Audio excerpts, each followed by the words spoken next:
Phantom Thief is asking, "Hi guys, what are your thoughts on gender abolitionism? I think this will solve a lot of issues that are causing this Uncle Red Uncle Pill Red wave." Pill wave. Really? Okay.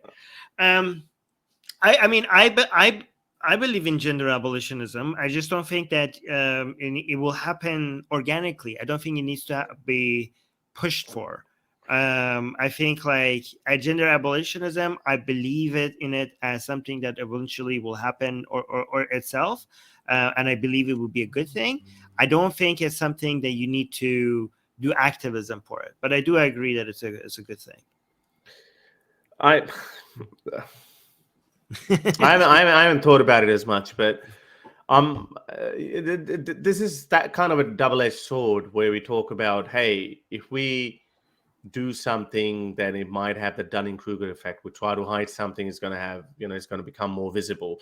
If we suppress free speech of absolute idiots, then they're going to go underground, and then they're going to become more popular, and cancel culture is bad. So if we push for gender, and I agree with you, I think this is probably where you're coming from. If we actually push for it and be activists for, or have activism on gender abolitionism, then I reckon that's gonna motivate these red pill crowd even more.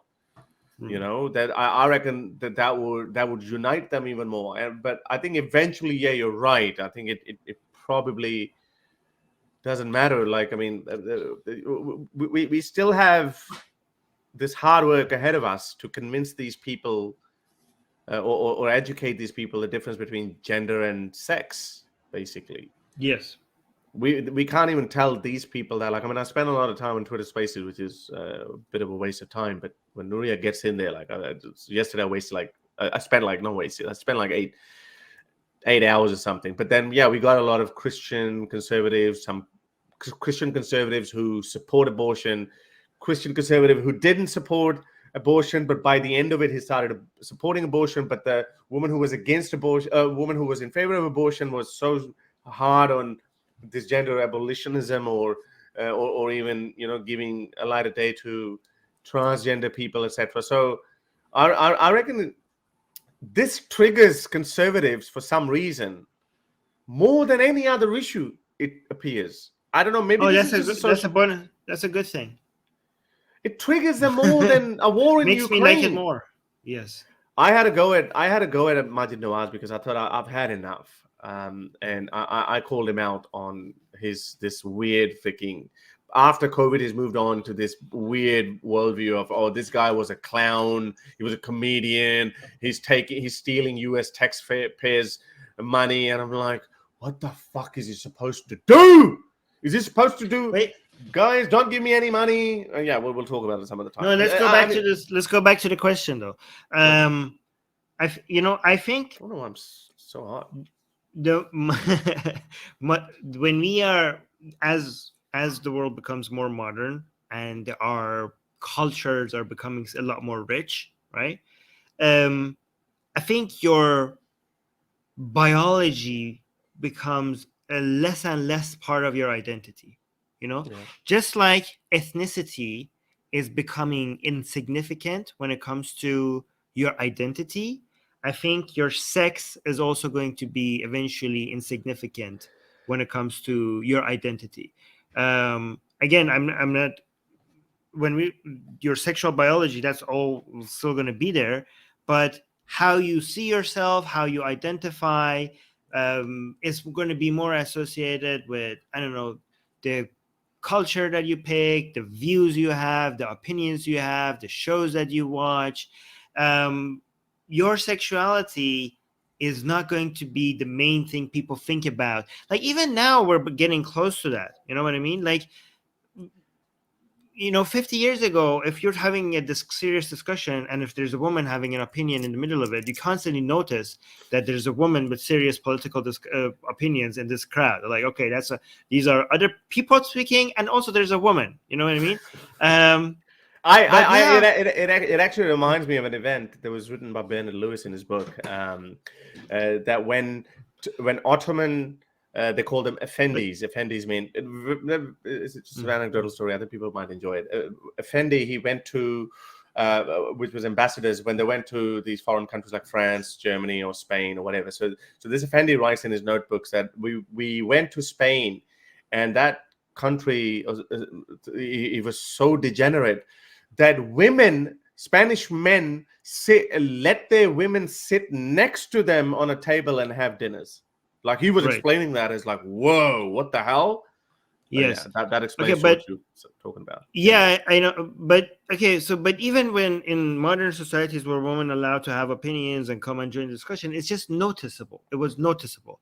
Now we're in a world where, and also when that became better, like when when people are talking, the fact that you're a man or you're a woman doesn't cross your mind unless the topic is about sex or sexuality itself. It doesn't come across your mind that you're talking to a man or a woman anymore, because it's not like if a female physicist says something, then you're not, the first thing is not going to pop in your head, hey, you're a woman, shut up, right? That's what you're saying. It's irrelevant. It's irrelevant when it comes to it. Yeah. And this is only a recent thing phenomenon. Now, because we used to have jokes about puzzles about that relied on the fact that you didn't notice that the doctor could be a woman. Like that was part of the puzzle. I don't know if you guys remember, but and also now that's happening with man is a doctor, woman is always a nurse. Yes. But now for example, a male nurse, for example, is not shocking to us anymore, right? But the same thing is happening with ethnicity, right? Like we don't really think about people's ethnicities when we talk to them. Like it used to be like, I don't know, in the United States, if somebody was from the Middle East, that was when you were talking to them, that's constantly active part of your brain, that this guy is different, right? Now it's like just normalized. And I think these innate characteristics, because they're becoming less significant and it's less noticeable, it also becomes less of an identity. Like people are not going to be interested in the fact that you are a woman or a man, black or a man or a woman. People are interested in what's your views. Maybe you're a Republican or a Democrat, or you are a vegetarian, or you hate vegetarianism, or you're a feminist, or you hate feminism, or you're liberal. Like these are things that you choose, and those are the labels or the characteristics that you signal out there as, this is who I am, this is my identity. The fact that I'm man or a woman is not going to be the main signals that you put out there. So basically you're saying the more we advance, the less incumbent you would be on factors such as your skin color, your sexuality, and even gender. And that's actually a very good point. I never thought about it that way, because we're not interested if Neil deGrasse Tyson is black or white. He's a scientist. He's a brilliant scientist. He makes me think about things, or makes me look into things that I've never looked at before.